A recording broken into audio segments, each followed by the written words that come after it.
Hey guys, my name is Haley and today I'm going to be filming the mid-year book Freakout tag, which I think I forgot to film last year, but I did used to do it every single year.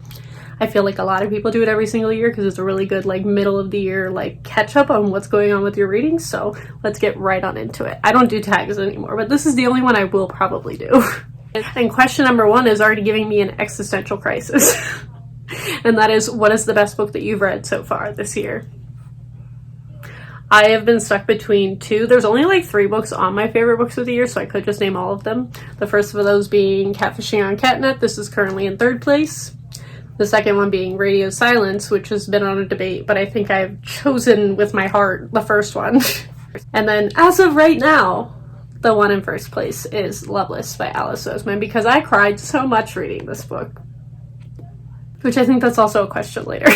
The second question is, what is the best sequel you've read so far this year? And since I've mainly been reading contemporary, I haven't read very many sequels, but I think even if I had, this would be the case, and that is Chaos on Catnet. This is the sequel, obviously, to Catfishing on Catnet, and this wasn't as polished of a book, overall, just because the ending felt rushed, in my opinion, but the themes discussed in this were right up my alley for where my brain has been for the last year.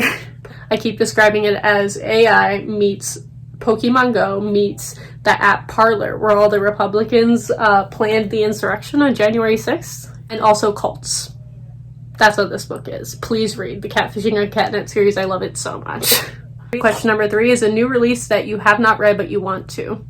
I haven't read any of my most anticipated releases. I think I've read one because I read that Neil Shusterman book and I'm pretty sure that was in my video. I had to go back and watch my video because I didn't know what I said in that. But I would definitely have to go with The Mask Falling by Samantha Shannon. I realized that I binged the entire Bone Season series, not last year like I thought I did, but it was in 2019. And that just kind of shows how time didn't exist in 2020. But I realized how long it had been since I read this series, and I was like, oh god, what if I don't like it as much? Which I think I will. But I'm scared to jump back into this. I will, probably. I might read a recap online of the first 3 because I don't want to have to reread the whole series. And I do remember the vast majority of it. But also this book is huge. I wasn't reading physically for a long time, and I don't want to read this on ebooks, so I will get to this soon. Question number 4 is your most anticipated release for the rest of the year, and that would probably have to be TJ Klune's new book, which is called Under the Whispering Door. Just because I've been very hit or miss with TJ Klune so far, but have enough hits that I think I will enjoy his new book. There's actually not that many books that I know about coming out in the second half of the year. I think there's only 3 or 4.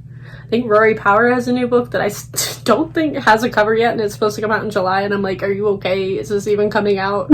But yeah, I think I'm going to go with Under the Whispering Door. Question number 5. What was your biggest disappointment? And for a minute there, I was like, have I had a biggest disappointment this year? I don't know. And then I went and looked through the books that I've read so far and immediately realized that it is Wolfsong by TJ Klune. He has been so hit or miss for me. It's ridiculous. I really didn't like this book, and I'm now far removed from it, realizing it was for personal reasons and the way that the intimate scenes were handled. So I know to watch out for that in both TJ Klune and other books as well. But that kind of ruined this book for me, and I hated it. It was so much of my soul because it was a little too reminiscent of a past relationship. And I didn't realize that at the time when I read it, and that was why. But we do now, and we know to avoid that. Question number 6 is, what is your biggest surprise so far this year? And this took me a while because a lot of my favorites have been big surprises. But then I really thought about it and went through all the books that I've read, and I think I would have to go with Monday's Not Coming, which I didn't know anything about this book. I'm not even sure how I found it, to be honest. I thought it was just going to be your average run-of-the-mill contemporary, and it was not.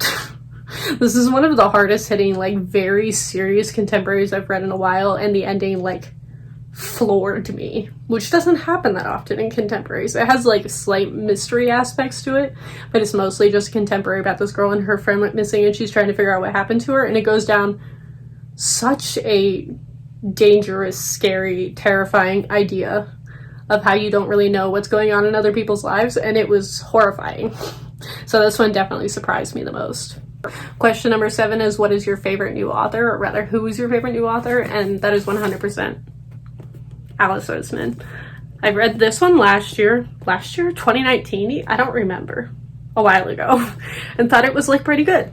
Then I read Loveless and it destroyed me. And then I also read Radio Silence and also that one destroyed me. And now I've been reading Heartstopper, spoiler alert, for my June wrap up. And that's the cutest thing I've ever seen in my entire life. So definitely Alice Oseman, which plot twist again. Contemporary authors being my favorite, who am I? Question number 8 is, who is your newest favorite character? And I'm definitely gonna have to go with Cheshire Cat, which is the AI in the Catfishing on Catnet series. They're so interesting. I find them hilarious, and I am always looking forward to when they are involved in the story, which is a lot. It's been a while since I've had an AI that I really, really enjoyed, and they definitely fit the bill. Question number 9 is a book that made you cry. This one, for sure. Question number 10 is a book that made you happy, and I'm definitely gonna have to go with Red, White, and Royal Blue. I know everybody read this like last summer and adored it, and I just didn't because I wasn't reading contemporary, and I understand the hype train completely with this one. It was so cute.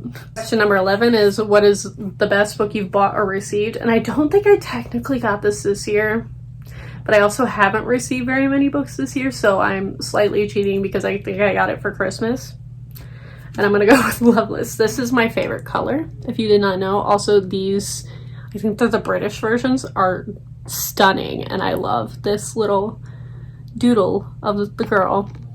And question number 12 is, what books do you have to read in the remainder of the year? And honestly, I don't have an answer to this because I've been a complete mood reader. Maybe I should read more of my like most anticipated releases. Hopefully that will happen. But I think I'm gonna have to go with the Doctor Who books, which was one of my goals, if you saw my last video of my reading check-in wrap-up. I keep not reading these because the next books in the series that I need to read, I have on audio, and I have no desire to listen to audiobooks. But I really could just start with the graphic novels and like ignore all of the other novels, or I could just skip over Martha and Donna's books and go straight to Clara's. But I think I'm definitely going to have to say I'm going to read these 2 of the graphic novels and then the last couple of David's that I have to read. And that's going to be my goal for what I need to read before the end of the year.